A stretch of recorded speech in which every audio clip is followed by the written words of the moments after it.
Chapter 6. A Queer Noise in the Night. At last it was almost dinner time, and the children sat down to see what Henry had in his bundles. "I bought another loaf of brown bread at the store," said Henry, "and some more milk.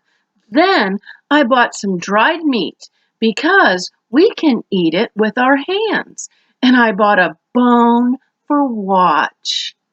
Watch looked hungrily at the bone and lay down to eat it.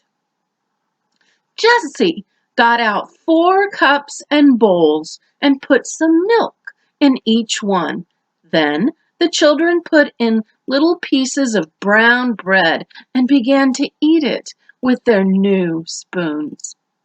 "What fun!" cried Jessie, "eating with spoons. Now, tell us what you did in town, Henry." Henry began. "The town below this hill is Silver City. I saw the name on a sign. I went into the town and walked along the first street I came to. It was a nice street with big houses and flowers and trees. I saw a man out cutting his grass. He's a good man, I can tell. He's a doctor." "Did you work for him?" asked Jessie. "Yes," said Henry. "He was very hot, and just as I came to the house, his bell rang. He started to the house, and I called after him and asked if I could cut his grass. He said, 'Yes, yes, I wish you would.' You see, he wasn't used to cutting it himself. So I cut the grass, and he said, 'Good for you. Do you want to work every day?' And he said he had never had a boy who cut it as well as I did." "Oh, Henry," cried Violet and Jessie, "I told him I did want to work, and he told me to come back this afternoon. He has a pretty house and a garage and a big vegetable garden. Then he has a lot of cherry trees behind the house. A cherry orchard. You should see the beautiful big red cherries. Well, when I was cutting the grass near the kitchen, the cook came to the kitchen door and watched me. She asked me if I liked cookies, and I said I did, and she gave me one." "What did you do with it?" asked Benny.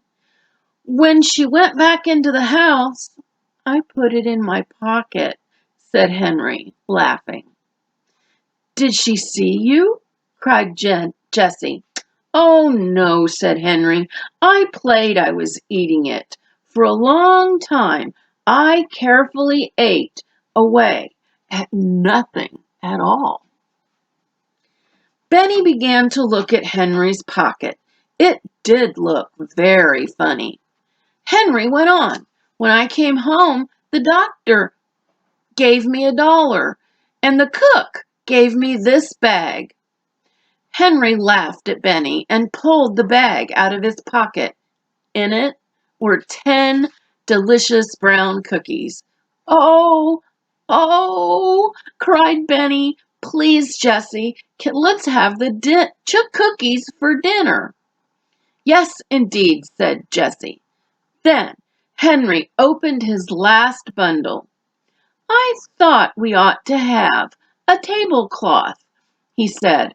"So I got one at the store, but it wasn't hemmed." Violet begged, "Oh, let me hem it." She took her scissors out of her work bag and cut the 2 ends even. Then, before she began to hem the pretty blue tablecloth, she helped Jessie wash and rinse the dishes and put them away. Benny helped too. When Henry said goodbye and went back to town, all the children were working happily. Watch was trying to make a hole with one paw to bury his bone in. "I'll help you bury your bone, Watch," said Benny. Oh no, Benny, said Jessie. Watch wants to bury the bone himself. When you come and help me, I'm going I'm going to make a broom for the house. For a little while Benny ran around finding sticks for the broom, but he soon went to sleep on the ground with the dog for a pillow. The two girls sat by the brook. Violet was hemming the blue tablecloth, and Jessie was making the broom with a long stick for a handle. When Henry came back at supper time, the broom with its long handle stood in the kitchen, and the new tablecloth was hemmed. Henry admired the broom and the tablecloth. Then he gave Jessie a small bundle. "Oh, butter!" cried Jessie, her eyes shining. It was butter, yellow and sweet. The four children had not had any butter for many days. At last they sat down to their fine supper. "Now, this spoon is a magic spoon," said Henry. "Turn it around and use the handle, and it's a knife." He showed Benny how to put the butter on the brown bread with his magic knife. With dried meat, bread, and butter, milk, and cookies, the children could not ask for a better supper. "What did you do this afternoon, Henry?" asked Jessie. "Well, I washed the doctor's car," said Henry. "Then I washed the walks and the windows. Tomorrow I'm going to work in the garden." Then he looked at the brook. "Oh, how I would love to have a swim in that nice cold water." Henry was hot and sticky as he looked at the waterfall. "Maybe we could make a swimming pool," he said. "We could build a dam out of logs." "Oh, yes, we could," said Jessie. "Violet and I know where to find some logs and some big, flat stones." "You do?" said Henry. "Yes," said Jessie. "They're not far away, and just a little way below here is a pool now, with sand all around it. But it's not big enough to swim in." "Is that so?" cried Henry. "Someday I'll stay at home and we'll try to dam up the brook and make a swimming pool." "You can have my wheels," said Benny. "Good," replied Henry. "I'll make you a little cart with wheels, Benny, and you can carry the stones in it." "Yes," said Benny, "I will." "Come now, we must go to bed," said Jessie. The children were all glad to go to bed.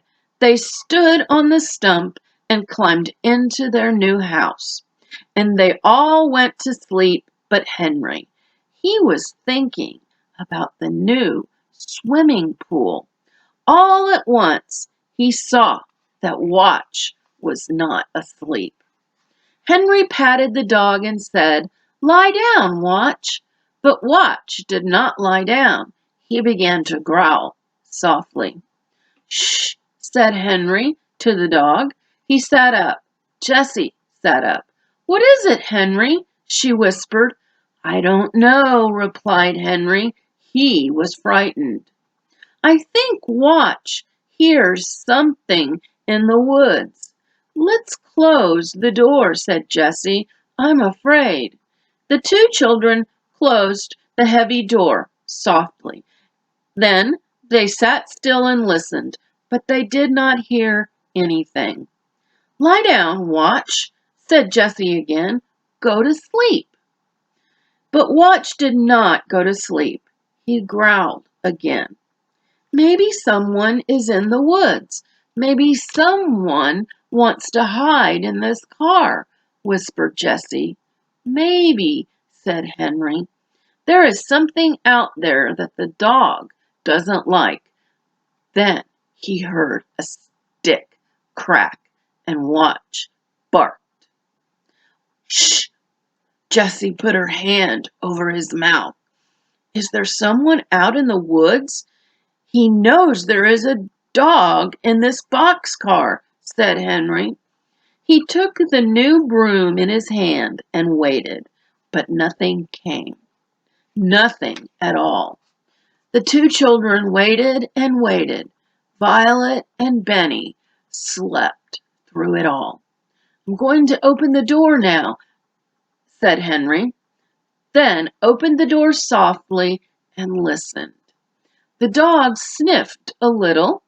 Then he turned around 3 times and lay down. He put his head on his paws. It must be all right now, said Henry. Watch, Nose. Maybe it was just a rabbit.